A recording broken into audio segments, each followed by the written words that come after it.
Hi friends, तो आज हम लोग टेंस का अगला टॉपिक सीखने जा रहे हैं, यानी प्रेजेंट इंडेफिनिट टेंस का जो है निगेटिव अफर्मेटिव वाला सेंटेंस बनाएंगे, जिसमें क्या से शुरू होता है और उसमें नहीं का भी यूज किया जाता है।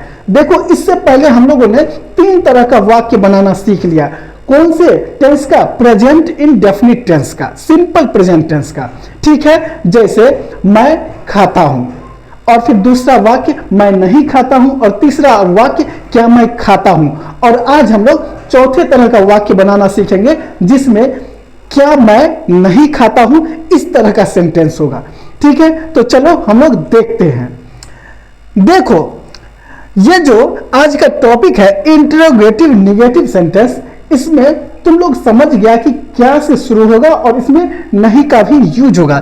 जैसे क्या वह नहीं पढ़ती है, क्या गाय घास नहीं खाती है, क्या तुम नहीं हंसते हो, क्या वे लोग गाना नहीं गाते हैं, इस तरह का। और तुम लोग को मैं बार बार ये चीजें हमेशा यहाँ पे लिख देता हूं, ताकि तुम लोगों को समझने में कोई दिक्कत नहीं हो कि आई यू वी दे, कोई भी 2 नाम 3 नाम होता है, या फिर ऐसा शब्द जिससे 2 या 2 से ज्यादा व्यक्ति या वस्तुओं का भी बोध होता हो, वो सारी चीजें, या फिर ही सी इट, या कोई भी एक नाम है या कोई भी एक वस्तु है, वो सब के सब क्या है? सब्जेक्ट होगा। ठीक है, और इसमें सब्जेक्ट जब तुम लोग समझ गए हो, तो इसमें एक चीज और जानना होगा, वो ये कि आई यू वी दे, और कोई भी 2 नाम, राम श्याम सीता गीता बबीता, इस तरह का 2 नाम हो 3 नाम हो, या कोई ऐसा शब्द जिससे 2 या 2 से अधिक चीजों का बोध हो रहा हो, जैसे पुस्तकें, ठीक है, तारे, गायें, इस तरह से, तो उस सब के साथ डू का यूज होगा। और बाकी ही सी इट, और कोई भी एक नाम हो या कोई भी एक वस्तु, ऐसा शब्द जिससे एक ही चीज का बोध होता हो, उस सब में क्या लगेगा? डज लगेगा।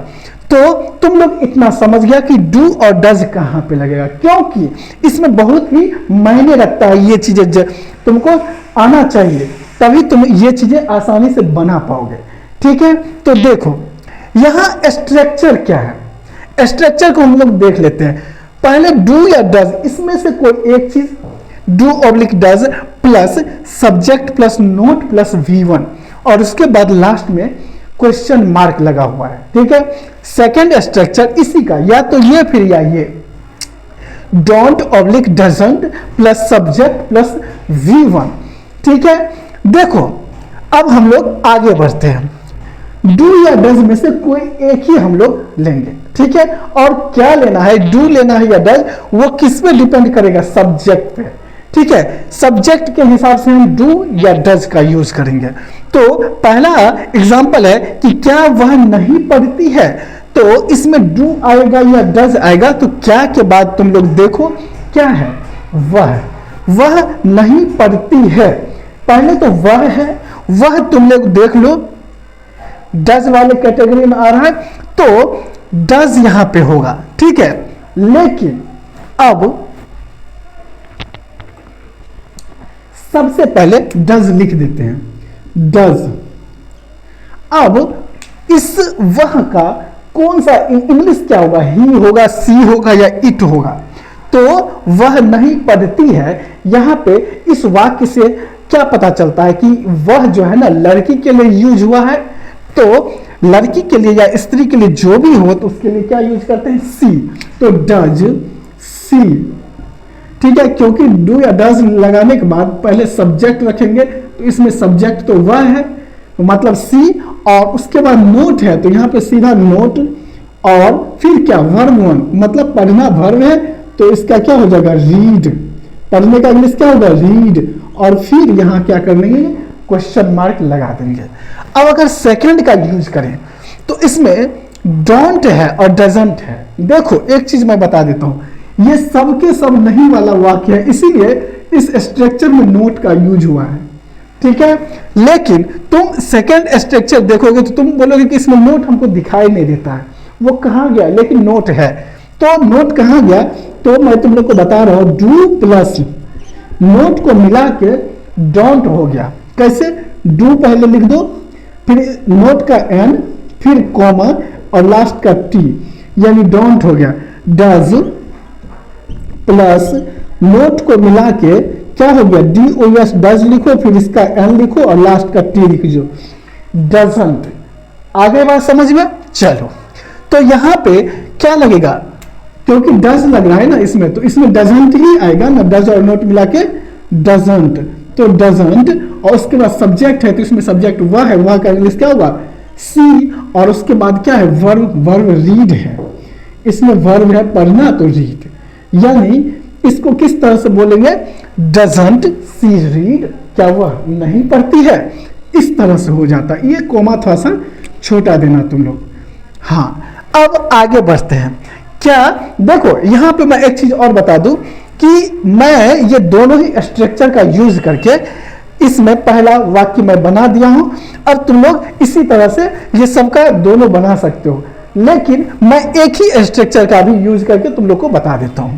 चलो, क्या गाय घास नहीं खाती है, तो इसमें क्या होगा, गाय, क्या गाय घास नहीं खाती है, डू या डज लगेगा, तो गाय है, गाय एक ही गाय यहाँ पे दिया हुआ है, अगर बहुत सारे गाय होता तो गाय लिखा हुआ रहता, तो इसीलिए एक है, तो एक के साथ क्या लगेगा, एक के साथ डज लगेगा, तो डज द कॉ नॉट ईट ग्रास, ठीक है, और क्वेश्चन मार्क। अब देखो मैं बार बार ये चीज नहीं बोला हूं, पहले तो डज लगा दिए, फिर उसके बाद सब्जेक्ट, तो गाय सब्जेक्ट है तो डिकॉ, उसके बाद नोट है तो नोट, और उसके बाद वर्ब है खाना, वर्ब है ईट, और उसके बाद इसमें एक ऑब्जेक्ट भी है जैसे घास, तो यहाँ पे ग्रास लगा दिए, ठीक है। चलो उसके बाद क्या तुम नहीं हंसते हो, तो क्या तुम नहीं हंसते हो में डू या डज लगेगा, तो तुम है तो तुम के साथ क्या लगता है, डू, तो हम लिखेंगे यहां डू यू नॉट लाफ, ठीक है। आगे बात समझ में? इसी तरह क्या वे लोग गाना नहीं गाते हैं, तो वो लोग है ना, तो इसमें लगेगा डू, डू दे, उसके बाद not sing a song, sing a song. इसी तरह क्या आप अंग्रेजी नहीं जानते हैं, तो आप है तो आपके साथ क्या लगता है, डू लगता है, तो यहाँ पे हम डू से स्टार्ट करेंगे, डू, और उसके बाद सब्जेक्ट है यू, और उसके आप है तो आपका इंग्लिश यू होता है, और सब्जेक्ट के बाद नोट का यूज होगा, और उसके बाद जानना, नो, KNOW, नो मतलब जानना होता है, और इंग्लिश नहीं जानता है ना, तो ENGLISH इंग्लिश, उसके बाद क्वेश्चन मार्क लगाएंगे। आगे बात समझ में? ठीक है। इसी तरह इसको बनाएंगे, क्या श्याम नहीं पढ़ाते हैं, तो एक नाम है तो यहां पे लिखेंगे डज श्याम नोट टीच, ठीक है, डज श्याम नोट टीच। उसके बाद क्या वह बाजार नहीं जाता है, तो यहां पे क्या होगा, वह बाजार नहीं जाता है, वह है तो वह के साथ क्या लगेगा, पुरुष वाला है तो does he not go to market, क्या हम लोग नहीं खेलते हैं, तो हम लोग है तो डू वी नॉट प्ले। उसके बाद क्या मैं तुमसे प्यार नहीं करता हूं, तो मैं है ना, मैं के साथ डू लगता है, तो do I not love you. उसके बाद क्या तुम रात में नहीं पढ़ते हो, तो तुम है तो तुम के साथ क्या लगेगा, you, do you not read at night, रात में का यूज करोगे ना तो एट नाइट लिखना, एट NIGHT नाइट। क्या तारे आसमान में नहीं टिमटिमाते, इसमें तारे लिखा है, अगर तारा होता तो एक, और तारे हैं तो बहुत सारे तारे, तो इसका मतलब है कि बहुत सारे हैं तो इसमें क्या लगेगा, डू, क्योंकि दो या दो से ज्यादा हो तो डू लगेगा, तो डू। तारे का इंग्लिश क्या होगा, स्टार्स नोट ट्विंकल, टिमटिमाना का इंग्लिश होता है twinkle, TWINKLE twinkle in the sky, ठीक है। आगे बात समझ में? चलो, क्या कुत्ते रात में नहीं भौंकते हैं, तो कुत्ता रहेगा तो एक कुत्ता, और कुत्ते हैं तो बहुत सारे कुत्ते, तो इसमें क्या लग जाएगा, do dogs not bark at night. ठीक है, तो ये था हमारा आज का क्लास। और अब हम लोग अगले वाली वीडियो में देखेंगे, जो कहने का मतलब WH फैमिली वाला जो वर्ड होता है उसका यूज होगा इस टेंस में। ठीक है, तो चलो अब हम लोग मिलते हैं नेक्स्ट वीडियो में, तब तक के लिए टाटा बाय बाय।